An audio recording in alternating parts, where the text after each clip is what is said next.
What I have here is a 50 caliber flintlock rifle. The brand is PA Traditions. It's kind of the cheaper brand, but my family didn't have any flintlock equipment, and I really wanted to get into flintlock hunting. So I went out and bought this in a kit that basically had everything you need to get started in a flintlock, and it was like 500 bucks. So the only thing I don't really like about this is the synthetic stock. So I decided I'm going to make my own stock here. If you look, if I pull this pin right here, the whole barrel comes off. There's a couple screws here and on the back side that pull these plates off. I've never pulled the trigger out, but I assume it comes out pretty simple. And if I do all that, then I'm left with basically a plastic model, and I just have to copy it and make it out of wood.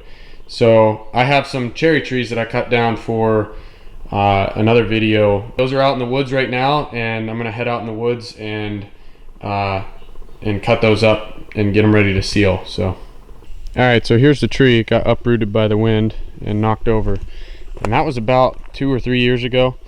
So I cut into it, and I used most of the top of it, but I left some of this other stuff. But I cut into it, and it was still alive. You can see that's pretty wet still, and that's already about 2 weeks ago I cut that down. So I have these bigger pieces here. They'll work fine for a stock. I'll probably just take all 3 of them up there and seal them up. So I'll show you how I do that. Alright, so I got the log dragged back to the house. I cut it at 40 inches long. My stock is about 26 inches long, so plenty of length for me, and I got it set up so that lengthwise it's longer this way, and I'll cut off some ends here, and basically I'm just going to do all this by chainsaw, shaping out my stock blank. So I'm going to go ahead and get to it.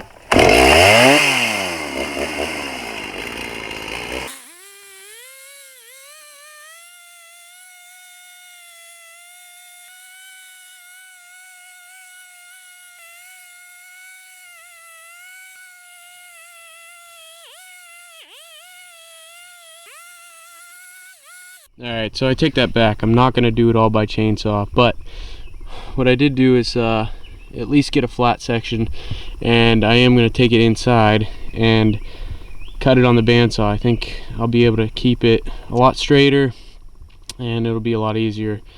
I actually cut that board, or that log up also, so that I can cut it into boards, and I'm going to use the bandsaw for that. So once I get the bandsaw set up, it shouldn't be very difficult to cut this into the stock blank that I want. Right now I just have it flattened on one side so it can run along the bandsaw table pretty flat, and then give me one square cut that I can work off of. Alright, so I set up my bandsaw with an aggressive blade. It's like 3 teeth per inch, and it's about 1/2 inch wide. I got my throat set up all the way, and I'm just going to try to make as straight a cut as I can on this side, and we'll go from there. Just try to start roughing out the stock.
Alright, so I got the log milled down. I got most of the sapwood removed, and I got it into a shape that we'll be able to work with later. Now it's time to let it dry.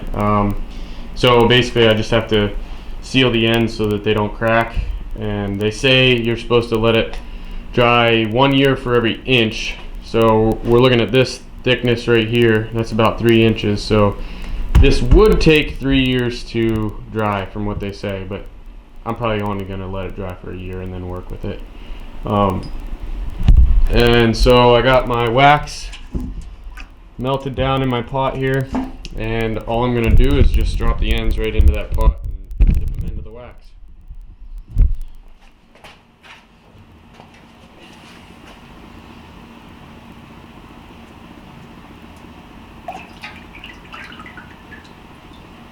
Give it once.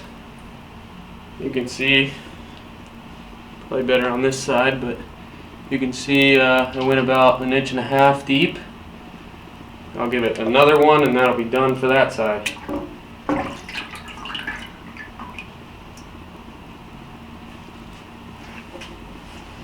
And there you have it. That's sealed. Alright, so as you can see, I got both sides sealed now, and I wanted to go over how I'm going to let it dry.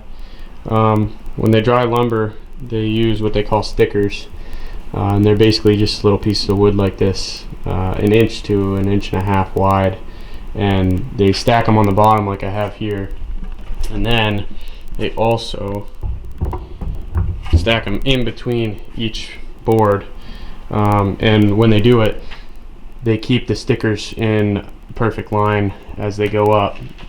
So what that does is allows airflow in between the boards, and it lets them dry faster and more uniformly, and keeping them in line distributes the pressure from all the boards on top evenly down throughout, and it kind of keeps the bottom boards a lot straighter. So I'm not going to have this top board on there, but the idea is the same for the bottom stickers on my piece, and now I just need to let it dry for about a year. So that's probably going to be the end of this video, and I'll pick back up in a year, so stay tuned for that. Thanks for watching. Subscribe to my channel and check out some of my other videos.